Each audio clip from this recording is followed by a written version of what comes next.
자, 안녕하십니까. 하이퍼림입니다. 자, 이번 시간은 재외국민 3년 특례 의예과 네 번째 시간입니다. 지난번에 이제 첫 번째, 두 번째, 세 번째 세 개 강의를 올려드렸고 아마 내용을 보셨을 거라고 생각합니다. 아직은 재외국민 전형의 모집 요강이 확정 발표되진 않았어요. 하지만 사실 모집 요강이 전년도와 큰 변화가 있지는 않아요. 약간의 모집 요강에서 변화가 있을 수도 있다라고 생각하지만 우리가 7월에 원서를 쓰잖아요. 근데 벌써 5월이 되어지기 때문에 사실 모집 요강 나올 때까지만 기다렸다가 대학 결정을 하실 수가 없기 때문에 자, 전년도에 우리가 입시 결과, 그 다음에 2024학년도에 시행 계획이 발표가 됐기 때문에 이를 바탕으로 해서 우리가 과연 의대를 가고 싶은데 어느 의대로 원서를 쓰는 것이 적절하냐, 또는 의대에 따라서 어떤 특징들을 가지고 있느냐, 이 부분에 대해서 설명을 드리고 있고요. 이번 시간에는 지난 시간까지는 서류 플러스 면접고사 전형을 실시하는 대학들이었어요. 대부분 우수한 표준학력 지표에 우수한 학력 지표를 요구하는 대학들이 대부분이다. 이렇게 말씀을 드리면 지금 말씀드리는 아주대, 인하대, 대구 카톨릭대학교는 지필고사 전형이죠. 수학이나 영어와 같은 지필고사 또는 생명과학이나 화학과 같은 지필고사를 보는 전형이라고 말씀을 드릴 수가 있는데, 지필고사 전형에 유리한 사람 어떤 분들이냐, 물론 뭐 해외에서 전교육 과정을 다 마치거나 해외에서 고등학교를 졸업하고 난 다음에도 지필고사에 장점이 있는 분들이 계시지만, 지필고사 아주대, 인하대, 대구 카톨릭대학교 유리한 분들은 첫 번째, 해외에서 중도 귀국하신 분들이 계시겠죠. 해외에서 고등학교를 다 졸업하신 것이 아니라 특례 자격 조건을 갖추고 중도 귀국하신 분들, 이런 분들은 아무래도 지필고사를 준비할 수 있는 시간적인 여유가 있기 때문에. 두 번째는 고등학교를 졸업하신 분들이에요. 재수생들이거나 또는 삼수생, 또 고등학교를 졸업하신 지가 3년, 4년, 5년이 되신 분들. 특히 아시겠지만 재외국민 전형은 다른 전형, 수시 전형과 약간의 좀 차이점이 있다고 한다면, 서류 플러스 면접고사를 지낸 서류평가 전형들의 대부분의 대학들이 고등학교 때 취득한 성적을 인정해준다. 다시 말하면 고등학교 졸업하고 난 다음에 취득한 SAT 성적이나 AP 성적이나 또는 공인어학 성적이나 또는 기타 여러 가지 활동들에 대해서 반영시켜주지 않아요. 대부분의 대학이. 그러다 보니까 서류평가 전형이 유리한 점도 있지만 단점은 뭐냐면 재수가 좀 어렵다는 거죠. 물론 재수는 할 수 있어요. 작년에 서류평가 전형으로 A대학에 원서를 쓰고 합격하거나 불합격했었을 때 다시 B대학에 원서를 쓸 수는 있는데, 제가 말씀드리는 점은 뭐냐면, 재수가 어렵다는 점은 뭐냐면, 서류평가 전형을 재수를 한다 하더라도 본인이 가지고 있는 학력 지표를 한 단계 업그레이드 시킬 만한 요소가 없다는 거죠. 왜? 고등학교 졸업하고 난 다음에 취득한 성적을 반영해 주지 않기 때문에. 하지만 아주대나 인하대나 대구 카톨릭 같은 대학은 장점이 있어요. 그게 바로 뭐냐면, 졸업 예정자의 신분으로 고등학교 3학년 때 원서를 쓸 수도 있고, 또는 만약에 입시에 실패하고 난 다음에 그 다음에 재수를 하거나 그 다음에 삼수를 한다 하더라도 이러한 지필고사를 통해서 계속해서 성적을 끌어올릴 수 있기 때문에 최종적으로는 합격에 가까워질 가능성이 되게 높다는 거죠.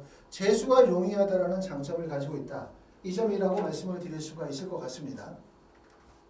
자, 하나씩 보도록 하겠습니다. 자, 3년 특례 전형에서 의대 전형 방법을 한번 보도록 하면, 보시는 것처럼 서류 플러스 면접고사를 실시하는 학교들이 대부분이죠. 지금 보시는 것처럼 카톨릭대학교, 성균관대, 고려대, 중앙대, 가천대, 순천향대, 카톨릭, 관동대, 동국대, YG, 을지대학교, 건국대, 글로컬, 거기다가 올해는 특히 이제 할렘대학교가 3년 특례 전형에서 의대를 선발한다 말씀을 드렸고, 그 다음에 연세대나 연세대 미래, 여기까지가 서류 플러스 면접고사 전형입니다. 지난 시간에 설명을 드렸었던 학교는 카톨릭대, 성균관대, 고려대, 중앙대, 가천대 설명드리고 갔고, 순천향대, 카톨릭, 관동대학교, 동국대학교, YG와 을지대학교 설명 안 드렸고요. 그 다음에 건국대, 글로컬과 할렘대 설명을 드렸고, 연세대, 연세대 미래도 설명을 드렸습니다. 자, 이번 시간에 말씀을 드리는 거는 아주대, 인하대, 대구 카톨릭대학교, 말씀을 드렸던 것처럼 지필고사를 실시하는 학교. 지필고사를 실시하는 학교의 이점이 뭐냐? 첫 번째, 지필고사를 실시하는 학교는 재수가 용이하다. 삼수가 용이하다. 어떻게든 내가 의대를 가겠다 라고 마음을 가지고 있다면 지필고사를 준비하면 도움이 된다 라고 말씀을 드릴 수가 있고, 두 번째는 고등학교를 졸업하신 분들이거나 고등학교를 졸업한 지가 3년, 4년, 5년이 되셔서 고등학교 때 취득한 여러 가지 성적에 대해서 신뢰도가 떨어지신 분들, 이런 분들이 가능하다고 말씀을 드릴 수가 있고, 또 하나는 고등학교 때 여러 가지 표준학력 지표에 대한 대비가 적절하지 않았던 경우가 있죠. 본인의 의지와 관계없이 내가 살고 있는 나라나 국가에 따라서 또는 지역에 따라서 SAT 준비가 어렵거나 또는 IB 디플로마가 안 되거나 토플 준비가 안 되거나 이런 표준학력 지표가 안 되시는 분들은 어디를 준비하면 좋아? 이렇게 말씀을 드렸던 것처럼 지필 필독과사를 준비하는 게 유리하다고 말씀을 드릴 수가 있습니다. 2024학년도에 달라지는 점 잘 아시죠? 첫 번째는 동국대학교 YG가 전년도에는 필답고사 SAT 면접을 보다가 올해는 서류 면접. 핵심은 수능 최저학력 기준. 수능 최저학력 기준의 의대가 4개 영역 중에 3개 영역 등급합이 4. 그리고 과탐은 한 과목을 반영하는 거예요. 이게 엄청 높은 수능 체제라고 말씀을 드렸죠. 실제 20명이 지원하면 수능 체제를 충족하는 학생이 1명 또는 2명이 될 가능성이 되게 높아요. 그 정도로 매우 높은 수능 체제이기 때문에 수능 체제의 영향력이 매우 높다? 다시 말하면 서류평가나 면접의 영향력이 낮아진다. 내가 예를 들어서 표준학력 지표에 대한 대비가 충실하지 못하다, 학교 성적이 좋지 못하다 라 하더라도 수능 체제를 충족할 수 있다면 합격할 수 있다. 국내 대학에서는 수능 체제를 되게 중요하게 봅니다. 수능 체제라는 것이 결국 뭐냐면 대학에 입학해서 학업할 수 있는 학업의 역량을 다른 모든 학생들, 올해 이제 작년 같은 경우에 수능 시험에 참여한 학생들의 숫자가 약 46만 명이나 47만 명 정도가 되기 때문에 그 많은 학생들 가운데에서 성적을 인정을 받는 거거든요.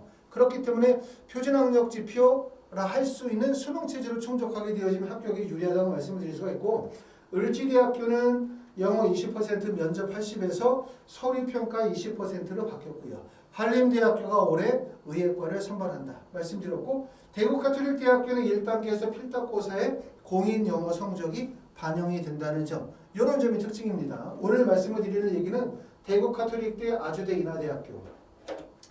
자, 아주대, 인하대, 대구가톨릭대학교 준비하시는 분들, 아까도 말씀을 드렸던 것처럼 나는 의대를 가고 싶은데 내가 현재 살고 있는 나라나 살고 있는 지역 또는 고등학교에서 표준학력 지표 준비가 어렵다. 사실상 의대를 가기 위해서는 IB 디플로마나 또는 SAT 점수나 AP 성적이나 공인어학 성적 또는 뭐 토플이나 또는 HSK나 비교과 활동, 수상 경력, 봉사 동아리 이런 모든 요소들이 종합적으로 다 하이스코어를 유지해야 돼요. 스펙이 되게 좋아야 되거든요. 그런데 내가 만약에 스펙을 쌓기가 어려웠었다. 하지만 나는 의대를 가고 싶다. 라고 하면 어떻게 하면 된다? 일찍부터 지필고사 전형으로 방향을 터난다. 이거예요. 내가 아주대나 인하대를 가겠다. 라고 하는 마음으로 지필고사 준비하시면 되고, 그리고 말씀을 드렸던 것처럼 지필고사를 준비했는데 내가 졸업연도에 합격을 하지 못했다. 라고 하면 다시 도전하면 돼요. 재수. 또 다시 안 되면 삼수하면 돼요. 자, 무슨 의대를 가려고 막 재수하고 삼수하고 막 자꾸 이렇게 얘기를 해. 이렇게 생각하시는 분들이 계시지만 실제로는 국내 대학에서 의대를 가기 위해서 많은 학생들이 고등학교 3학년 때 의대 합격하는 학생들의 비율이 매우 적어요. 대부분 의대를 가려고 한다. 그럼 거의 재수가 필수라고 말씀을 드릴 정도로 재수가 필연적으로 필요한 게 의대 구간이거든요. 그렇기 때문에 재외국민 전형 3년 특례도 마찬가지예요. 내가 만약에 의대를 가려고 하는데 현재 준비가 많이 되어져 있지 않다라고 한다면 지금서부터 열심히 준비하면 됩니다. 그게 바로 지필고사가 가지고 있는 장점이라고 말씀을 드릴 수가 있죠. 자, 아주대학교는 1단계에서 배수가 10배수예요. 그 다음에 수강능력시험 100%, 2단계에서 1단계 성적 60%의 면접이 40%가 반영이 되는데 주목할 점은 1단계 배수가 10배수. 자, 지금 보시면 2023년도에 2명 모집의 지원 인원이 42명, 경쟁률이 21대1. 그러면 1단계를 통과할 가능성이 2대1 정도의 경쟁률이죠. 사실은 2대1의 경쟁률은 별로 높지 않아요.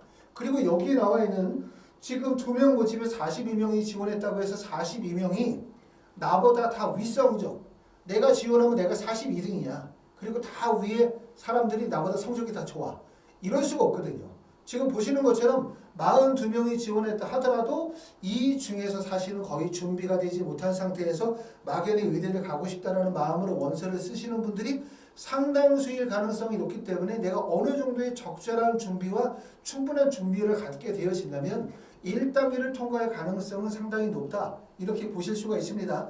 1단계가 실제 2대1밖에 안 되기 때문에 경쟁률이 그렇기 때문에 높은 경쟁률은 아니라고 볼 수가 있고요. 그리고 1단계 성적 60%의 면접이 40% 반영이 되고 보는 것처럼 수학능력 시험은 7월 22일입니다. 자, 그럼 우리가 특례 원서 접수가 대부분 7월 3일서부터 시작이 되어지니까 원서 접수하고 대략적으로 한 20여일 정도 후에 수학능력 시험을 보도록 하고 수학능력 시험에서는 의예과는 영어 50점, 수학에 50점, 영어와 수학의 배점이 동일하고요. 각 25문항씩 총 50문항이 출제가 되어지고 객관식 오지선다형 통합 90분입니다.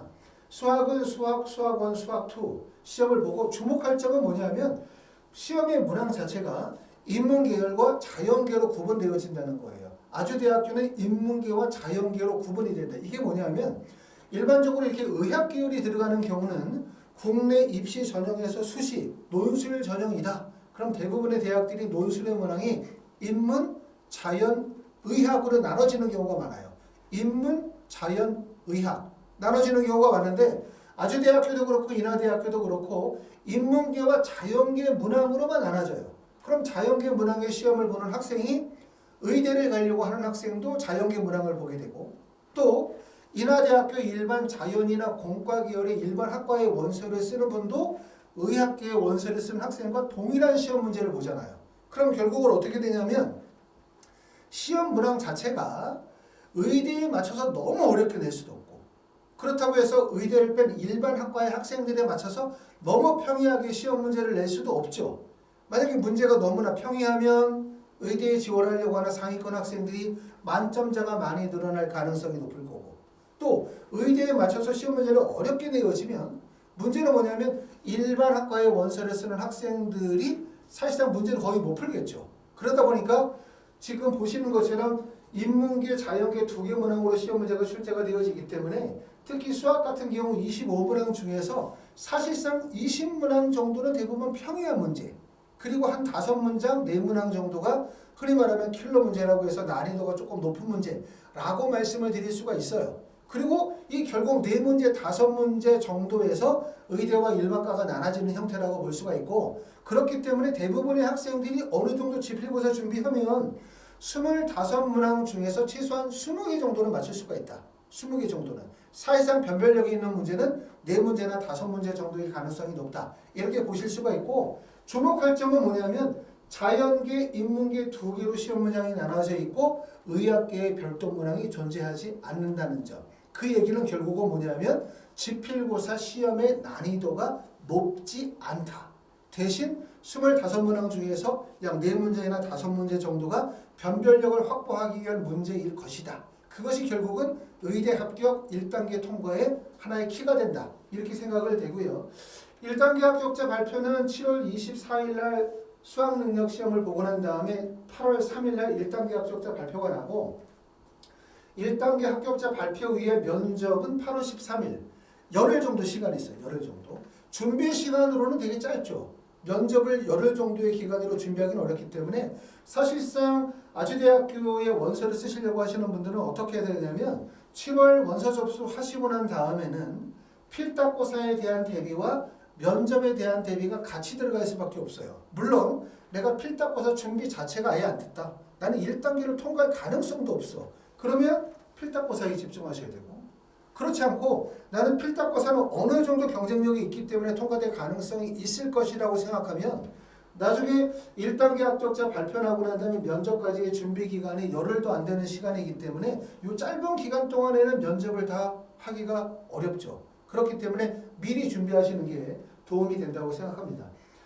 자, 면접은 20분 정도 실시하게 되고 고사실당 10분씩 해서 2회니까 결국은 2개의 고사실에서 면접을 본다는 얘기예요. 2개의 방에서 10분 정도 고사실이 주어지게 되고 지금 보시는 것처럼 지성 면접으로 생명과학이 유력하고요.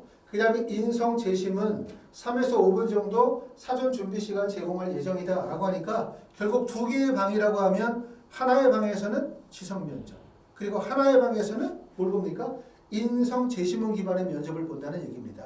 이게 이제 흔히 말하면 일반적으로 뭐 MMI 형식의 면접이다, 다중 미니 면접이다라고 얘기를 하는 거예요. 결국 두 개의 방에서 서로 다른 평가 요소를 가지고서 학생을 평가하게 되어지는데, 재외국민 면접의 가장 큰 특징은 뭐냐면 학생이 제출한 서류를 기반으로 한 학생 맞춤 질문, 서류를 기반으로 한 서류 확인 면접이 아니라, 왜? 서류 확인 면접은 서류에 대한 확인은 이루어질 수 있어요. 학생에 대한 우수성에 대한 평가는 있을 수 있어요. 하지만 문제점은 뭐냐면 다른 학생들과 비교 평가가 불가능하다. 결국은 뭐냐면 재외국민이나 3년 특례나 12년 특례의 핵심은 비교 평가를 해야 돼, 반드시. 왜? 여러 나라에서 다양한 고등학교, 다양한 학력 지표를 가지고 있는 학생들이 동일 대학에 원서를 썼기 때문에 비교 평가가 필수입니다. 그렇기 때문에 제시문 기반, 공통 제시문 기반 면접을 실시하는 겁니다. 자, 평가 내용을 봤더니 중고교 성적 AP, SAT, 그 다음에 GCA, A-level이나 IB 등 해외 학력 자료를 참고 자료를 활용하여 과학기술 관련 서술 제시문에 대한 논리적 해석 능력과 과학적 사고력을 측정한다 라고 했고요. 자, 아주대학교는 추가 제출 서류 목록표에 A4 단면 총 15쪽 이내에서, 결국 15쪽 이내에서 학생이 취득한 표준학력 지표라든가 교내 수상 경력이나 봉사나 동아리 활동 관련되어진 서류를 제출할 수가 있고, 추천서는 추가 제출 서류에 해당되어지지는 않습니다. 주목할 점은 추가 제출 서류 목록표, 이게 결국은 10개 항목에 15쪽 이내에서 제출이 가능하다라고 말씀을 드렸고, 이렇게 따지면 서류평가 전형의 의학과가 다르지도 않죠. 서류평가 전형의 의학과도 학생의 표준학력 지표, IB 디플로마나 SAT나 AP나 ACT나 또는 뭐 토플이나 HSK 등등등 쫙 여러 가지 스펙들을 정리해서 넣잖아요. 그렇죠? 아주대학교도 똑같이 넣을 수 있다는 얘기예요. 그런데 알아두실 점은 뭐냐면 아주대학교의 원서를 쓰는 학생들, 아주대학교의 지필고사를 보고자 하는 학생들이 과연 IB 성적이 우수할까? SAT 성적이 우수할까? AP 성적이 우수할까? 생각을 해보면 사실 우수하면 여기 안 쓰죠. 이거 우수하면 당연히 서류 플러스 면접고사 전형으로 가고, 더군다나 2024학년도부터 3년 특례 전형은 자기소개서도 폐지가 되어지는데 굳이 힘들게 지필고사를 준비할 이유가 별로 없어요. 그렇죠? 결론적으로 얘기하면 아주대학교에 추가 제출 목록표가 있고 목록표에 작성해서 넣긴 하지만 사실상 아주대학교의 합격의 가장 큰 거는 바로 뭐다? 첫 번째는 지필고사. 그렇죠? 지필고사라고 할 수 있는 수강 능력 시험이 첫 번째고, 두 번째는 뭐라는 얘기냐면 면접이라는 얘기예요. 지필고사에서 중복 합격자, 다시 말하면 지필고사에서 동점자가 발생이 되어질 가능성이 상당히 높아요. 10배수 내에서 동점자가 나올 가능성이 높고, 그렇기 때문에 결론적으로 가면은 뭐다? 면접 40%, 이게 중요하다고 말씀을 드릴 수가 있습니다. 아주대학교 수강능력시험은 그렇게 어렵지 않아요. 아까도 말씀드렸던 것처럼 어렵지 않은 이유가 뭐냐? 의학 계열의 학생들만 시험을 보는 것이 아니라 자연계 일반 계열의 학생들이 같이 시험을 본다는 점. 그리고 아주대학교의 등록률이 높지 않아요. 보통 아주대학교에서 선발하겠다고 하는 인원이 57명이다. 그럼 57명이 100% 등록을 하는 것이 아니라 아주대 인하대 같은 경우는 실제 등록률이 50% 정도밖에 안 나오거든요. 그만큼 이탈률도 많고 다른 대학으로 많이 빠져나가서 순환이 많이 되어지는 학교다. 이 얘기는 결론적으로 얘기하면 수강 능력 시험을 보는 학생들이 학업적으로 우수한 성적을 가지고 있는 학생들도 있지만, 일반 학과인 경우, 자연이나 공학 계열의 일반 학과인 경우는 당연히 경희대나 그 다음에 건국대나 동국대보다 성적이 낮은 학생들이 원서를 쓸 거예요. 그럼 이 성적이 낮은 학생들과 의학 계열의 원서를 쓰는 학생들이 똑같은 시험 문제로 시험을 보는 거야. 그렇죠? 그럼 결국은 시험의 난이도가 높을 수 있습니까? 없습니까? 당연히 시험의 난이도가 높지 않죠. 하지만 시험의 난이도가 너무나 낮으면 의대 합격생들을 선발하기가 어려워요. 그렇기 때문에 말씀을 드렸던 것처럼 전체 25문항 중에서 대략적으로 20문제 또는 21문제 정도까지는 평이한 정도의 문제다.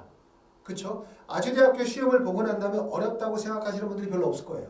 대신 4문제 정도나 5문제 정도와 사실상 변별력이 강조가 되어지는 문제일 것이다. 그렇기 때문에 결국 거기서 승패가 나는 거고, 그리고 변별력 있는 문제가 4문제나 5문제 정도 되기 때문에 1단계 10배수 내에서 동점자가 발생이 되어질 가능성. 그러면 결국 뭐가 중요해? 면접의 중요성이 커지는 거예요. 결국은 추가 제출 서류 목록을 작성한다 하더라도 서류 플러스 면접고사 전형의 대학이 아니기 때문에 표준학력 지표나 스펙이 우수한 학생들이 원서를 쓸 리가 없죠. 그렇죠?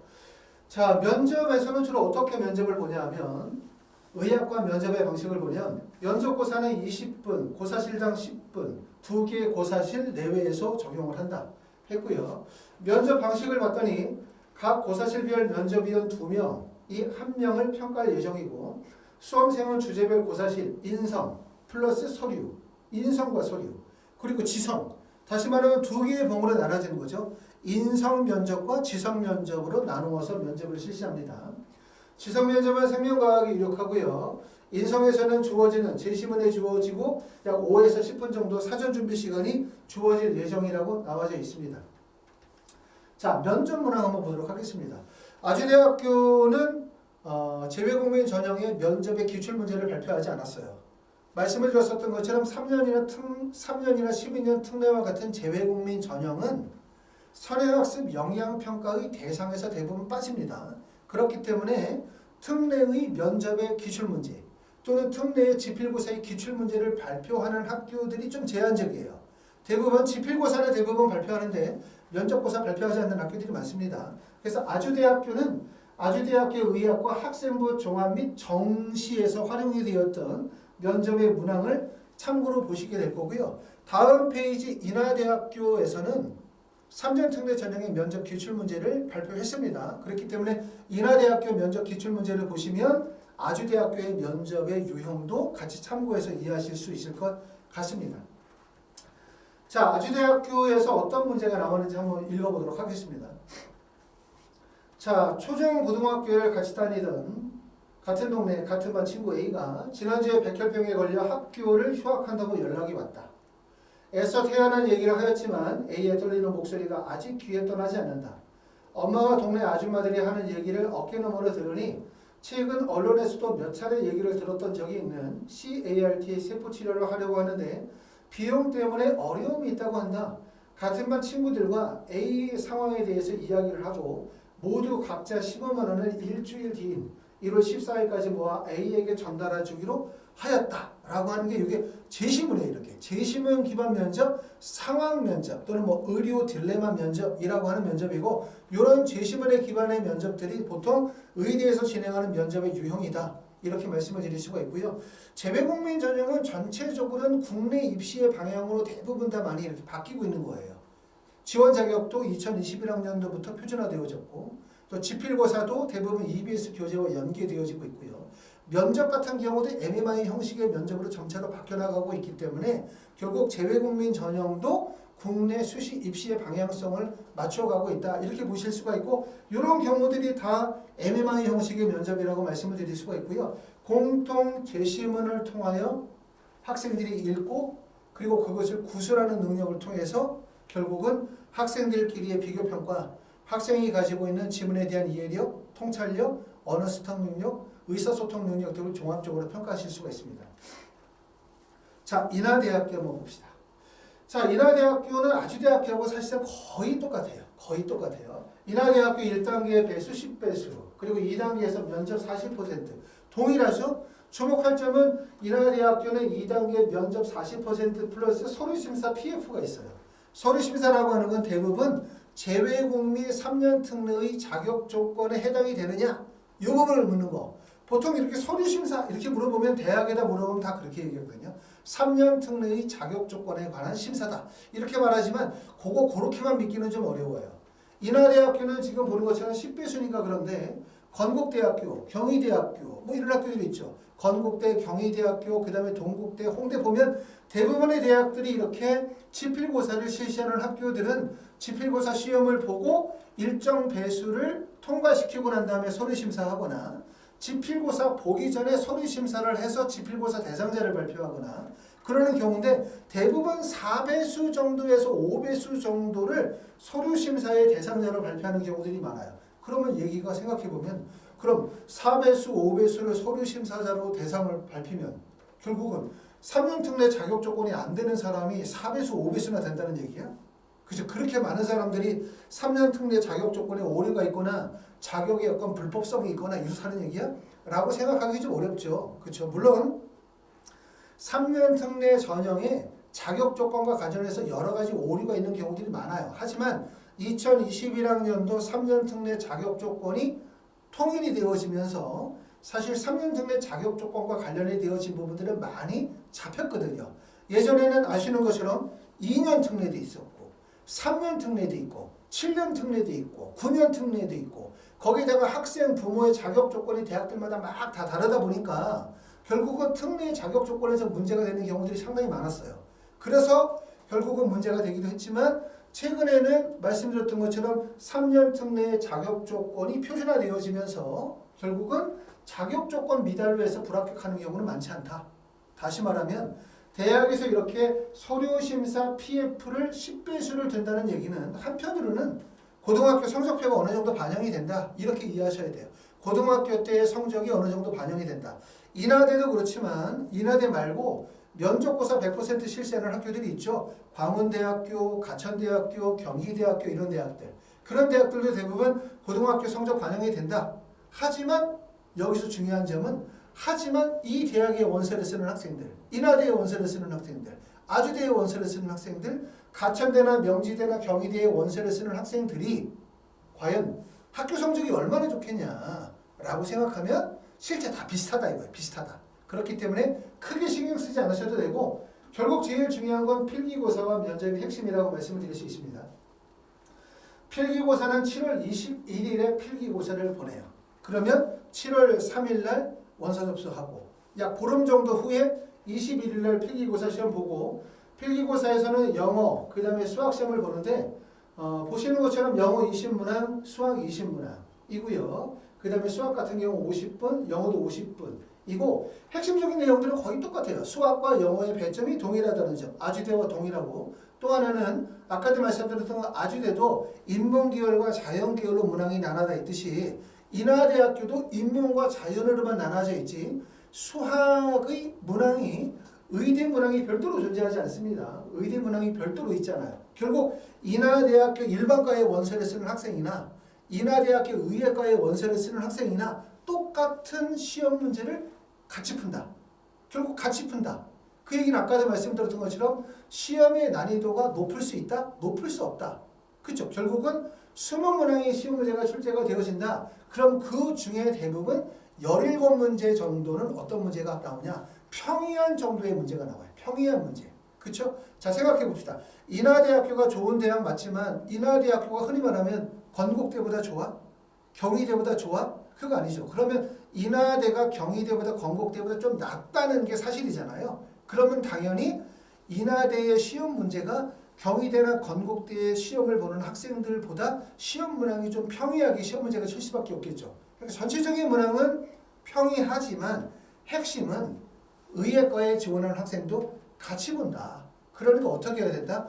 20문항 중에서 한 17문제 정도까지는 평이하게 인하대와 일반과의 원서를 쓰는 학생도 다 시험을 볼 수 있는 그런 평이한 문제가 출제가 되어지고 약 3문제 정도가 난이도가 있는 변별력이 높은 문항이 출제가 되어질 수밖에 없다. 그리고 이게 바보다 객관식 문제다. 결국은 동점자 발생이 되어질 가능성이 높다. 동점자가 발생이 되어지면 결국은 면접의 중요성이 크다. 이렇게 말씀을 드릴 것 같습니다. 1단계 합격자 발표는 필답고사 7월 20일 날 시험을 보고 난 후에 약 일주일 후인 7월 29일 날 1단계 합격자 발표나고 면접고사는 그거로부터 8월 11일 시간이 얼마 안 되죠. 짧죠. 그래서 아까도 말씀드렸었던 것처럼 인하대학교나 아주대학교 준비하시는 분들은 필답고사에 거의 막 올인을 하세요. 올인을 하세요. 하지만 사실상 합격의 제일 중요한 요소가 면접이라는 점. 그렇기 때문에 내가 정말 필답고사가 정말 준비가 하나도 안 됐어. 그러면 필답고사에 올인하고 1차 합격하고 난 다음에 벼락치기로 면접 준비해야 되겠지만 그렇지 않다면 필답고사와 면접 준비를 7월서부터는 같이 준비하시는 게 도움이 될 것 같습니다. 면접에서는 자기 이해 및 가치관, 전공에 대한 관심 및 발전 가능성, 전공에 대한 기본적인 소양 등을 평가하도록 하고 있고요. 그 다음에 인하대학교 지금 보시는 것처럼 한 명 모집에 43명이 지원을 했고 그 다음에 2022학년도는 한 명 모집에 35명이 지원했습니다. 인하대학교가 아주대보다 지원 경쟁률이 더 높아요. 모집 인원이 한 명인데도 불구하고 많은 학생들이 원서를 쓰고 있다라고 볼 수가 있는데 그 이유 중에 하나가 아까 말씀드렸던 추가 제출 서류, 기타 활동 증빙 목록표와 같은 서류 제출이 이루어지지 않는다는 점, 또 전년도에는 아주대 같은 경우에 자기소개서가 들어갔다는 점, 이런 점들이 특징이라고 생각할 수 있습니다. 자, 인하대학교는 재외국민 3년 특례 전형에 면접 기출문제를 공개했어요. 그죠? 보시는 것처럼 2023 인하대학교 재외국민 특별 전형 의예과 면접고사 문항 일반 영역의 문제가 주어집니다. 자, 질문 내용을 보니까 자신이 생각하는 현대사의 가장 큰 문제점은 무엇인가요? 라고 묻고 있고, 두 번째는 이러한 문제를 극복하기 위해 개인적으로서 중요시하는 윤리사상이나 사회사상이 있나요? 라고 묻고 있습니다. 이런 질문들은 뚜렷한 정답이 있는 건 아니죠. 학생이 가지고 있는 이런 질문에 대한 의사소통 능력이나 통찰력이나 사고력이나 전달력을 평가하게 될 거고, 이런 간단한 질문만으로도 사실상 학생이 가지고 있는 학업적 역량과 우수성은 쉽게 평가할 수 있습니다. 두 번째 질문에서는 전공과 관련이 되어진 질문이 시험 문제가 출제가 돼요. 그러니까 아주대학교의 기출문제들이 인하대와 유사성이 상당히 많다, 이렇게 이해하시면 될 것 같은데, 질문 내용을 보니까 3개의 질문이 있습니다. 첫 번째는 의사들의 비윤리적 행동이 사회적으로 문제시되고 있습니다. 이에 대해 일반 의사들만 과도하게 비판을 받는다라고 주장을 합니다. 이에 대해 어떻게 생각하시나요? 자신의 최근 관심 있게 본 의사들의 비윤리적인 행위와 관련이 되어진 구체적인 사례를 중심으로 설명해 주십시오라고 하는 문제. 그렇죠? 이게 보통 의사들과 관련이 되어진 의사로서의 소명과 책임의식과 관련이 되어진 질문이라고 볼 수 있고, 두 번째 질문. 자, 유전자 발현은 DNA 유전 정보를 이용하여 생명활동에 필요한 단백질을 만드는 과정으로 대부분의 경우 중심원리, 센트럴 도그마를 따른다고 알려져 있습니다. 중심원리의 과정에 대해 각 단계별로 간단하게 설명해 보십시오. 질문이고요. 마지막은 DNA 재조합은 대장균이나 효모, 다른 동물 세포에서 특정 단백질의 대량 생산이 가능하게 된 생명공학 분야에서 가장 핵심이 되는 기술이다. DNA 재조합 기술의 원리에 대해서 설명해봐라 라고 말하고 있죠. 결국은 생명공학과 관련이 되어진 이해 또는 생명공학과 관련이 되어진 본인의 학업적인 역량들을 직간접적으로 평가하는 유형의 면접이라고 말씀을 드릴 수가 있습니다. 자, 이렇게 해서 이제 아까 말씀드렸었던 것처럼 아주대학교, 인하대학교 두 개 대학의 공통점이 상당히 많아요. 그리고 더군다나 이제 2024학년도가 되면서 자기소개서가 폐지가 되어지면 두 대학의 공통점은 상당히 크다, 이렇게 말씀을 드릴 수가 있고, 경쟁률은 높지만 실질 경쟁률, 다시 말하면 지원한 학생들이 가지고 있는 합격 구간은 더 좁을 가능성, 실질 경쟁률은 높지 않다. 42명이 지원했다, 내가 만약에 지원을 한다 라고 하면 최소한 나는 중간 정도 한다, 이렇게 생각하시는 게 좋아요. 42명 지원했는데 내가 42등일 거야, 난 꼴찌야, 이렇게 생각 안 하셔도 됩니다. 자, 대구 가톨릭 대학교, 이런 학교들이 사실 좋은 학교들이죠. 왜 좋은 학교들이냐면 많은 학생들이 대구 가톨릭 대학교나 아주대학교나 인하대학교를 준비하고 싶어 하지 않아요. 그냥 모든 사람들이 서류 플러스 면접고사 전형으로 상위권의 의대를 가고 싶어 하죠. 준비가 많이 소요되거든요. 하지만 예전에 비해서 지필고사 대학은 스펙이 많이 떨어졌습니다. 왜? 이런 지필고사를 준비하는 상위권 학생들이 별로 많지 않아요. 스펙도 많이 떨어졌을 뿐만 아니라 준비 기간도 짧아졌죠. 예전에 아주대학교, 인하대학교 준비하기 위해서만 2년씩 준비하고 이랬다고 한다면 요즘에는 1년 아니면 6개월 정도의 기간만으로도 짧은 기간에 가능하다, 이렇게 말씀을 드릴 수가 있고요. 대구 가톨릭 대학교 달라진 점은 전년도에는 필답고사 80%, 100%였었는데 올해는 공인 성적 20%의 필답고사 80%니까 핵심은 필답고사의 영향력이 감소됐다, 이렇게 볼 수 있고요. 공인 영어 성적 20% 들어간다. 그럼 대략적으로 봤을 때 토플 IBT 90점 이상이면 지원 자격이 주어질 겁니다. 그렇죠? 특히 의학 계열에서는 공인 영어 성적을 중요시하는 대학들이 많죠. 관양대나 을지대학교, 대구 가톨릭대학교, 또 가톨릭대학교, 이런 학교들이 공인 어학 성적을 의학과인 경우는 필수 제출을 요구하는 학교들이 있겠죠. 자, 면접은 M1 형식의 면접을 진행하고요. 필답고사는 8월 10일이니까 우리가 특례 원서 접수 7월 3일에 원서 접수하고 난 다음에도 시간적으로 한 달 이상의 시간이 있어요. 준비를 충분히 하실 수가 있습니다. 자, 필답고사 8월 10일에 시험 보게 되고 필답고사에는 생물 500점, 화학 500점 만점에서 1000점 만점으로 시험을 보게 되어지도록 되어져 있고요. 1단계 합격자 발표는 8월 16일에 1단계 합격자 발표 나고 그 다음에 면접은 8월 18일. 면접 준비 기간이 사실상 거의 없죠. 여기도 마찬가지로 사실상 면접의 중요성이 되게 크다고 보셔야 돼요. 크다고 보셔야 되고 그렇기 때문에 면접에 대한 대비가 7월부터는 차분하게 이루어져야지 1단계 합격자 발표 나고 면접 준비할 수 없죠. 준비 기간이 너무 짧기 때문에.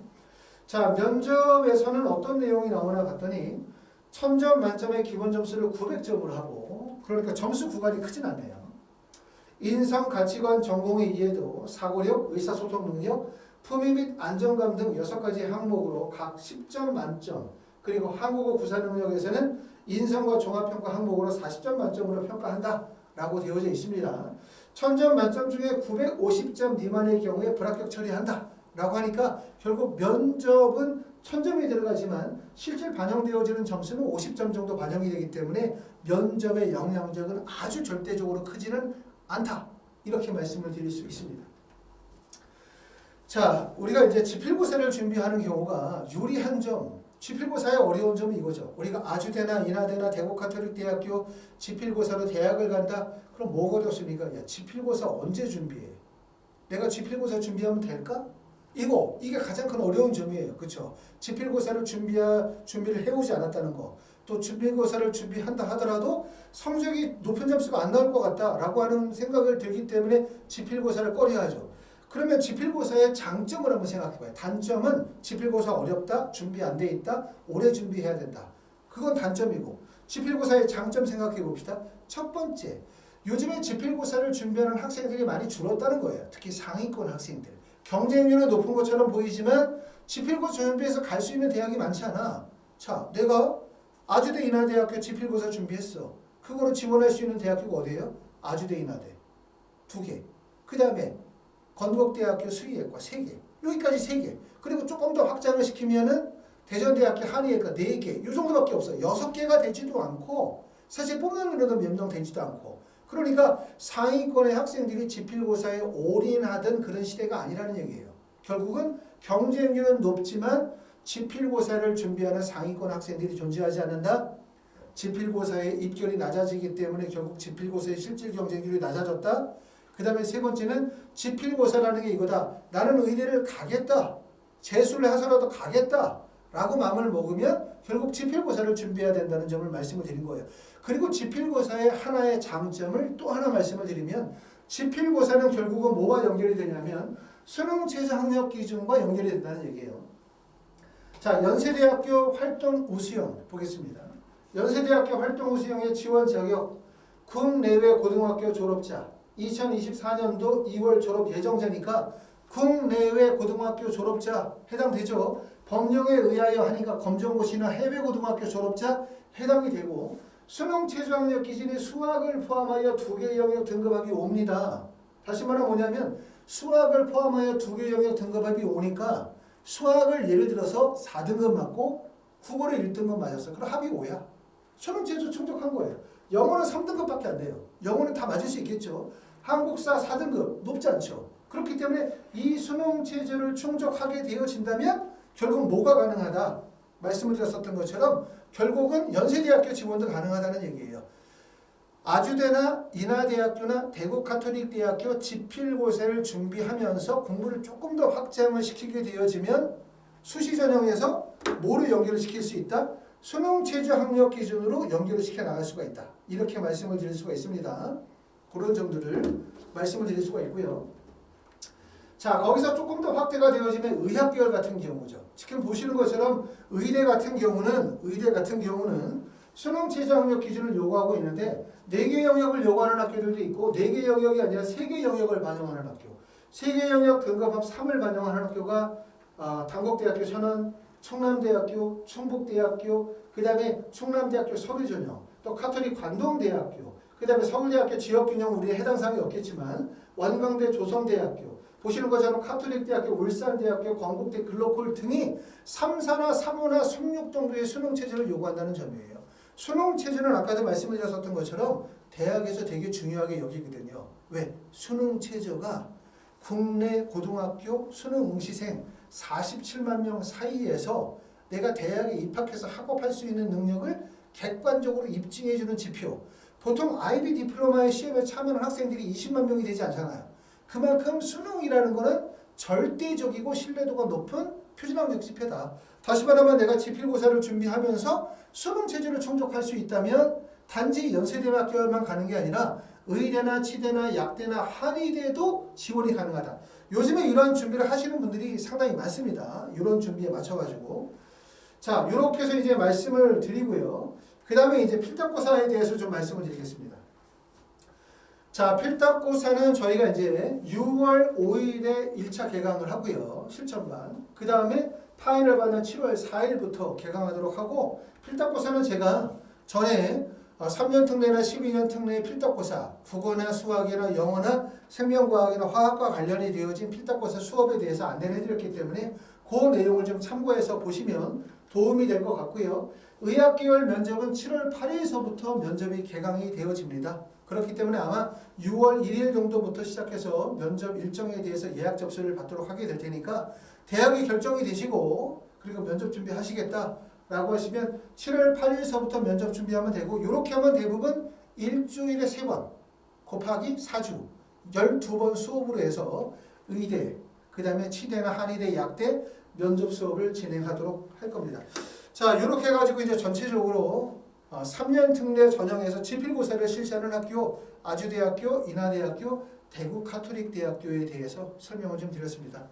아마 벌써 이제 5월이 다가오니까 뭐 바쁘시죠. 그죠? 준비 좀 철저하게 하셔야 되고, 과연 내 성적으로 어느 대학교 어디에 원서를 써야 되는지, 뭘 어떻게 해야 되는지 걱정이 많으시고, 특히 해외에서 원서를 쓰시다 보면은 잘못된 정보도 많고, 또 과장된 정보도 많고, 왜곡된 정보도 많다 보니까 사실은 다른 학생들이 어떻게 됐다, 전년도 누군가의 합격 사례를 기반으로 원서를 쓰는 경우들이 많은데, 다른 사람의 합격 사례는 나의 실패의 이유가 되는 경우가 많아요.